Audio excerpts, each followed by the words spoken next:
Hello everyone. তো এখন দেখতে পাচ্ছ বাজে 1টা। তো এখন রাত 1টা। তো এখন থেকে আমি আজকের ব্লগটাকে স্টার্ট করছি। তো না বন্ধুরা, তোমাদের সাথে আমি একটু মজা করছিলাম। তো কাল রাত্রির 1টার সময় ঘড়িটা বন্ধ হয়ে গেছে, সেটাই তোমাদেরকে দেখালাম। আর আজ হলো গিয়ে শুক্রবার, সকাল 8টা বাজে এখন।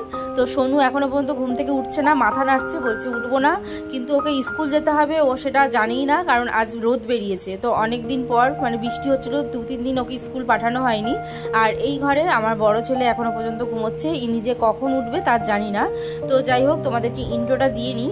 তো গুড মর্নিং, কেমন আছো তোমরা সবাই? আশা করছি সবাই খুব ভালো আছো, সুস্থ আছো, আর আমরাও সকলে খুব ভালো আছি। তো আমার রান্নাঘর কিন্তু রাতের বেলা বেশ পরিষ্কারই করে নিই। তবুও সকালবেলা একটুখানি আমার জানি কেমন একটা হয়, কারণ টিকটিকি আরশোলা এসব দৌড়ে দৌড়ে বেড়ায়। তো সেই কারণে আমাকে আবার মুছতেই হয়, কারণ না হলে কোনো কিছু একটু পড়ে গেলে আমার সেটা তুলে মানে নিতে আর কি কেমন একটা গা গিনগিন করে। আর জানলাটা খুললাম, তো দেখাচ্ছি তোমাদেরকে আমার লেবু গাছটা। তো দেখো, লেবুতে একদম গাছ ভরে গেছে। তো প্রায় শেষের দিকেও আবার ছোট ছোট কয়েকটা লেবু বেরিয়েছে। তো মানে যখনই প্রতি বছর, আগের বছরও লেবু হয়েছে যখন, আমি টানা প্রত্যেক দিনই এখন মানে লেবু জলটা খাচ্ছি খালি পেটে আর কি। আর বাইরের দিকটায় আজকে দেখো আকাশটা কি দারুণ, আজকে ঝলমলে আকাশ। জানি না আবার একটু পরে হয়তো মেঘ ধরবে, বৃষ্টি হবে, এই তো হচ্ছে। মানে হঠাৎই রোদ দেখছি, তার মধ্যেই আবার বৃষ্টিটা নেমে পড়ছে। তো আকাশটা বেশ পরিষ্কারই লাগছে। আর আমাদের ফুল বাগানটা শুধু দেখো এখন জঙ্গল জঙ্গল একটা লাগছে দেখতে, কারণ যতই ডালপালা ছেটে দেওয়া হচ্ছে না কেন, বৃষ্টির জল পাচ্ছে আর ডালপালা হুড়হুড়িয়ে বাড়ছে আর কি। আর তোমাদেরকে একটুখানি দেখাই আমাদের ফুল গাছগুলো কি সুন্দর কয়েকটা ফুল ফুটেছে দেখো।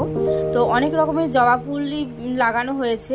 তো দেখতে পাচ্ছ, তোমাদেরকে একটু জুম করে দেখাই। এই যে এগুলো হচ্ছে নয়নতারা, এইটা হচ্ছে কি জবা ঠিক জানি না।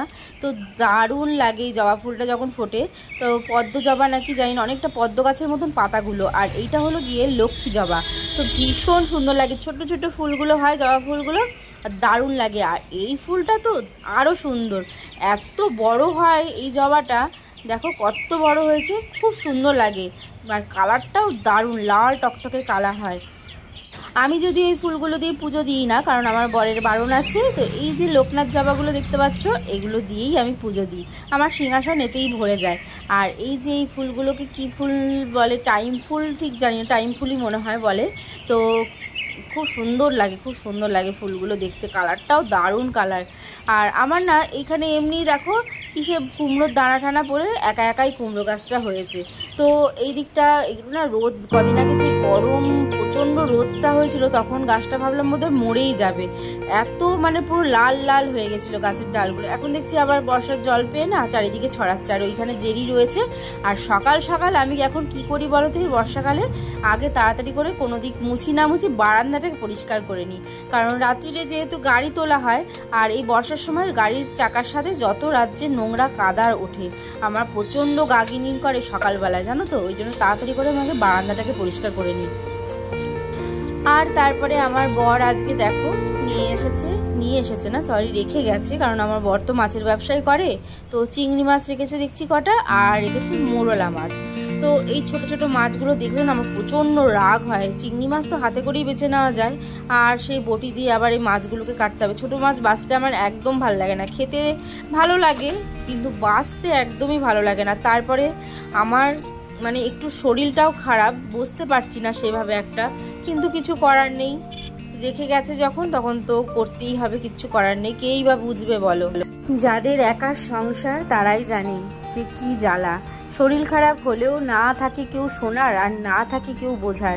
যদিও একার সংসারে এক রকমের জ্বালা, আর দোকার সংসারে আরেক রকমের জ্বালা থাকে। তো যাই হোক, সেই কথার মধ্যে আর নাই বা গেলাম। তো আমি এখন নিয়ে বসে গেছি এক মগ জলের মধ্যে মানে এটা হচ্ছে 500 জল, এর মধ্যে 8খানা লেবু দিয়ে এই জলটা উষ্ণ গরম করে নিয়ে তার মধ্যে 8খানা লেবু দিয়ে সেই জলটা আমি প্রত্যেক দিন খাই, তোমাদেরকে আগেই বললাম। আর বাইরে এখন দেখতে পাচ্ছ পুরো ঝলমলে একদম রোদ্দুর বেরিয়ে গেছে। তারপর এখন নিয়ে বসে গেছি সোনুকে খাওয়াতে। তো সোনুকে খাওয়ানো একটা বিশাল বিরক্তির কাজ লাগে আমার, এটা ভালো লাগে না একদম, কিন্তু কিচ্ছু করার নেই। একদম ছেলেটা একা একা ভাত খেতেই চায় না। খাবে কি দিয়ে খাবে জানো তো, মাছের তেল তেল এসব ভেজে দিলে ও ভাত খায়, না হলে ও একা একা খেতেই চায় না অন্য কিছু দিয়ে। তো যাই হোক, এই ভাতটা হচ্ছিল গিয়ে বাসি ভাত ছিল, তো সেই ভাতটা ওকে খাই দিলাম একটা ডিম সিদ্ধ করে নুন তেল লঙ্কা দিয়ে। এই ভাতটা কিন্তু আমি ভাবছিলাম ও খাবে কি খাবে না, দেখলাম না বেশ ভালোভাবে খেয়ে নিল। তো তারপরে ও স্কুল চলে গেছে। আর বাদ বাকি যেই ভাতটুকু রয়েছে সেই ভাতটার আমি এখন একটু ব্যবস্থা করছি, যদিও আমি খাবো না, খাবে আমার বড় ছেলে আর আমার বর। তো সেই ভাতটাকে কি করছি একটুখানি দেখো, তোমরাও করতে পারো ট্রাই, এটা ভীষণ ভালো লাগে এইভাবে ভাত ভেজে খাবে। তো দেখতে পেলে একটুখানি ঘি দিলাম 1 চামচ মতন, 1 চামচও পুরো দিইনি, তার মধ্যে একটু গোটা জিরে ফোড়ন দিয়ে দিলাম, দিয়ে ওর মধ্যে ভাতগুলো দিয়ে দিলাম। এইবার ভাতটাকে একটু ভালো করে ভাজবো, তার মধ্যে দেব একটু সামান্য পরিমাণে, মানে যেরকম আর কি নুন লাগবে পরিমাণ মতন সেরকম একটু নুন দেব, তার মধ্যে একটু গোলমরিচের গুঁড়ো দেব আর দেব একটুখানি চিনি। তো দিয়ে ভালো করে ভাতটাকে এবার ভাজবো। তোমরা এইভাবে ভাত ভেজে কোনোদিনও খেয়ে দেখো। তো অনেক সময় আমরা তো সবজি টবজি দিয়ে ভাজা খাই, শীতকালে যেমন গাজর টাজর এসব দিয়ে ভাজা খাই, কিন্তু এইভাবে তোমরা একবার ট্রাই করে দেখো। আর এর সাথে যদি একটুখানি কিছু মানে আলু ভাজা হোক, যে কোনো একটুখানি শুকনো শুকনো কিছু দিয়ে খেয়ে দেখবে, দুর্দান্ত লাগে। আমি তো ভীষণ ভালো খাই, আমার বড় ছেলেও ভীষণ ভালো খায় এই ভাতটা, আমার বড় খুব ভালো খায়। আর তারপরে সোজা চলে আসলাম একদম লাঞ্চে। তো আমি আর রান্নাবান্না তোমাদের সঙ্গে শেয়ার করলাম না।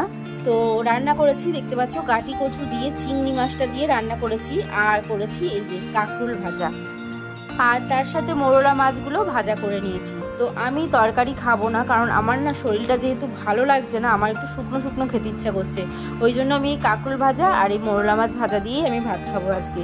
তো ভিডিওটা তোমাদের সঙ্গে এইটুকু শেয়ার করলাম, জানি না তোমাদের কতটুকু ভালো লাগলো। যদি তোমাদের আমার ভিডিও ভালো লেগে থাকে, আর যদি কোনো নতুন বন্ধু আমার চ্যানেলে এসে থাকো, এখনো পর্যন্ত সাবস্ক্রাইব না করে থাকো, প্লিজ প্লিজ প্লিজ বন্ধুরা চ্যানেলটিকে সাবস্ক্রাইব করে নিও, তাহলে আমার ভিডিও আপলোড হওয়ার সাথে সাথে খুব তাড়াতাড়ি তোমাদের কাছে পৌঁছে যাবে আর তোমরা দেখতে পাবে।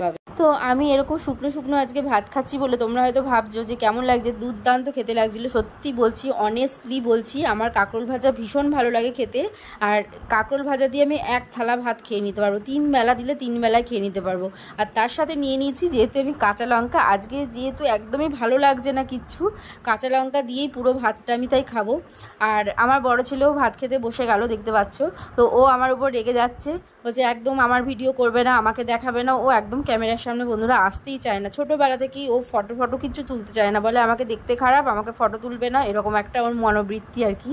জানি না কেন এরকম ভাবে বা কিছু, ওই জানে সেটা। তো বন্ধুরা, আমার বড় ছেলে আমার মায়ের কাছে থাকতো, যারা আমার ভিডিও আগে থাকতে দেখো তারা জানো। তো ও এখন আমাদের বাড়ি চলে এসেছে, আর ও আসার পর আমাদের ভীষণ আনন্দ, আমাদের পরিবারটা এখন সম্পূর্ণ। চলো।